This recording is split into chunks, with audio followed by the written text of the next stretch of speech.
Welcome. Today I want to continue our conversation about our justice system in regards to domestic violence. Domestic violence, unfortunately, continues to be a growing problem, not only in the United States, but around the world.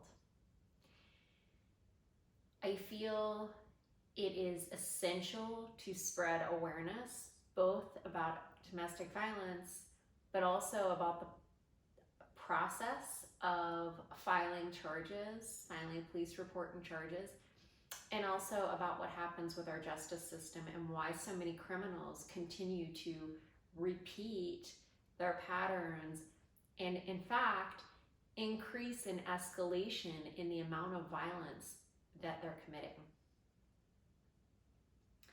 If you haven't watched my previous video, it was just a couple days ago, please, I strongly urge you to go back and watch it and share it with as many people as you can. Again, I cannot tell you from the depth of my heart how important this topic is to talk about, to normalize, and to spread awareness about. Okay, so let's talk about why victims don't file a police report or press charges. First of all, let me go back to a couple statistics. I shared a lot of statistics in the previous video. I'll share a couple more today. About 1 in 4 women are abused by their partner. That's a very high number. Physically abused, I'm speaking of now. Out of those cases, approximately 44%, nearly half, go unreported. So what is the message that we're spreading by not reporting it? Right? That it can be repeated, that they can abuse us again, or that they can abuse another partner and get by with it. So it's essential that we report it to the police as soon as we possibly can, as soon as we're in a safe place and we can report it, and then we follow through and press charges. Once we press charges, we have to stick it out in the long run. And the unfortunate part is if they hire a defense attorney, which they should, because they're in deep trouble for any physical or sexual abuse, their defense attorney will likely go to these docket hearings and get continuances. They can file for unlimited continuances. This is very psychologically traumatizing for you as the victim. It brings it all up over and over and over again. Typically, the hearings are every couple months. They might start out every 3 months and then go to every 2 months and then go to every month as it strings out, and it can go on, depending on the seriousness of the case, for a year, maybe longer. And it's very hard, so it's very important that you're practicing good self-care and that you have a therapist, a counselor, or at least a very good friend that you can talk to. But I would encourage you to go to a licensed practitioner that you can talk to and receive some counsel from, because it's a very difficult, brutal, to be honest, process. But it's so important and it's empowering, because this person needs to be brought to justice. Justice needs to be served. And that's why we have our justice system, right? Truth always prevails. The truth will set us free. And it's not that we want to hold a grudge. It's not that we want to get even. That's not what it's about. It's about getting our freedom back, knowing that this behavior won't be repeated, hopefully by doing time in jail or prison. This abuser will learn their lesson and know that they can't repeat this behavior. That's my personal hope. Some can be reformed, and others, sadly, even after doing time, will just repeat their crime. So why do so many cases go unreported? Well, as I shared with you in the first video, I didn't report my first case of physical abuse because it was my husband. I was a stay-home mom with 2 young children. He was the breadwinner. I was terrified. I was physically terrified, and I was also terrified of my future financially. How would I support myself? What would happen to our home? What would happen to my children without their father? So there was a lot going on in that scenario. A lot of women worry about homelessness. In fact, that's the #1 reason why women are homeless, is because as a result of physical abuse. So that's very sad.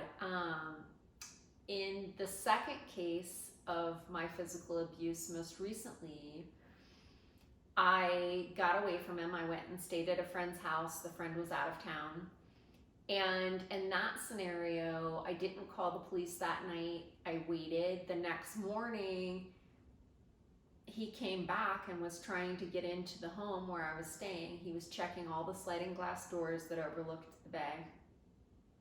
Fortunately, I had them locked, but he was sneaking around. He didn't come with a cup of coffee.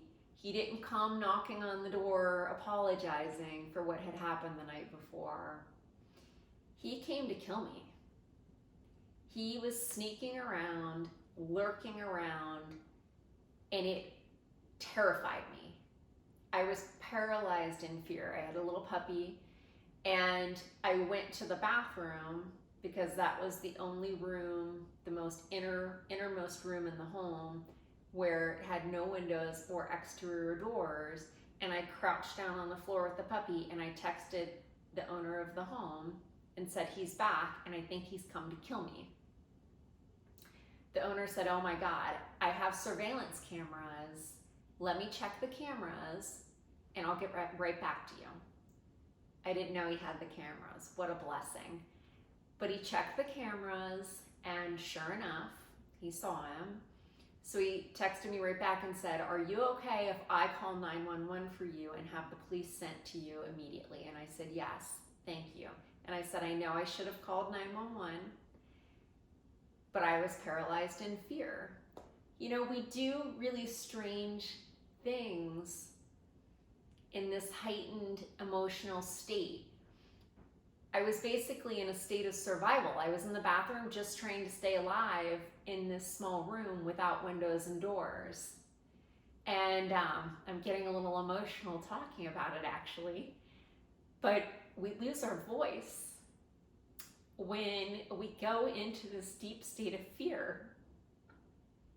It's very real. It takes me back to when I was about 6 or 7 years old, and my sister played a joke on me by hiding under my bed and scratching at the bed and making a really crazy monster sound, calling my name, "Libby." And of course I was terrified. I was 6 or 7 years old, and my Doberman Pinscher at the time, Blue, was laying beside my bed, and Blue started growling. Of course, Blue knew it was my sister, so it wasn't, Blue didn't attack because she was familiar, but she definitely warned because she knew I was scared. And so I went to the end of my bed. I stood up and I was screaming for my mom and dad, but all that came out was, "Help, help." I didn't have a voice. My voice was gone. So even though I was screaming help, nothing came out. My voice was paralyzed, just like I felt paralyzed in fear in the bathroom just recently. And so to call 911 seemed like an impossible task for me, because he might hear my voice and then he might break the window and get in to kill me. So that was my reason why I didn't call myself. Thankfully, I had a friend who called. So if you're ever in this situation, consider texting a friend and asking a friend, give them the address where you are. Whatever they need to do, have them trace your phone. But ask a friend to call 911 for you if you're paralyzed in fear and you can't do it, because it's really important that the police come and that you fill out that report. That increases your chance of the prosecution taking your case very seriously. So when the police showed up moments later, I knew that they were on their way, so I came out of the bathroom. They knocked on the door, informed me that it was the police, so I felt safe going out. And they were super kind. They could see immediately that I had been abused. My lips were cut open. I had bruises. I had cuts on my knees, and my arms were all bruised. I lifted up my dress and showed them a huge, horrible bruise on my hip. It was very evident what had happened. So they asked if I wanted to file a report, and I said yes. And then they asked me if I wanted to file charges, and I said, what does that mean? They said, do you want to have him arrested? And I said yes.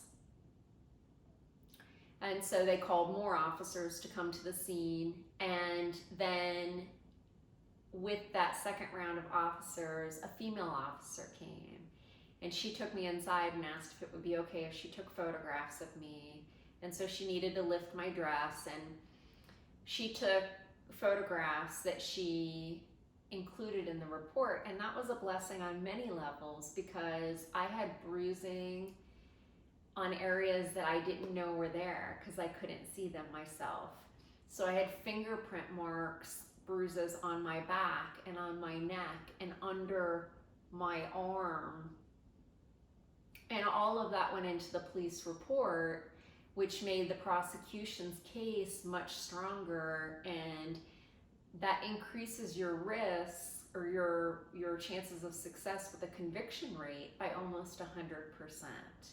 So I've already been able to get my court order of protection permanently from him because of this evidence, and the criminal trial is ongoing.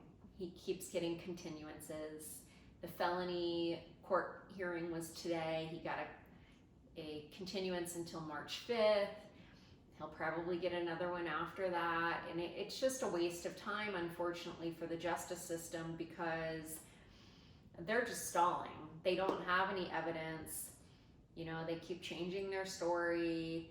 And I performed really well in the court order of protection hearing. I was able to answer all the questions truthfully and with confidence, because the truth will set you free. And we have the evidence. The prosecution has the evidence. I have the evidence. And so, I would really encourage the victims out there to come forward as soon as possible and stop this pattern. Let the justice system do its job. The more evidence that you have, if you can find witnesses. Unfortunately, I did not have witnesses. No one else was in the home at the time, and no one else heard it. But if you have witnesses, certainly find them and have them come forward on your behalf. That will make your case even stronger. But we need our justice system to prevail, and we need the domestic violence situation to come under control. In Pakistan, 97% of females who experience domestic violence do not come forward. They do not file charges, and that's heartbreaking to me. So this is a worldwide problem, and we need to bring justice to it. So thank you for listening to this message. I know it's not a fun topic, but it is near and dear to my heart, and it is a problem for many, many people. In case no one has told you yet today, you are absolutely amazing. Please help me spread this message.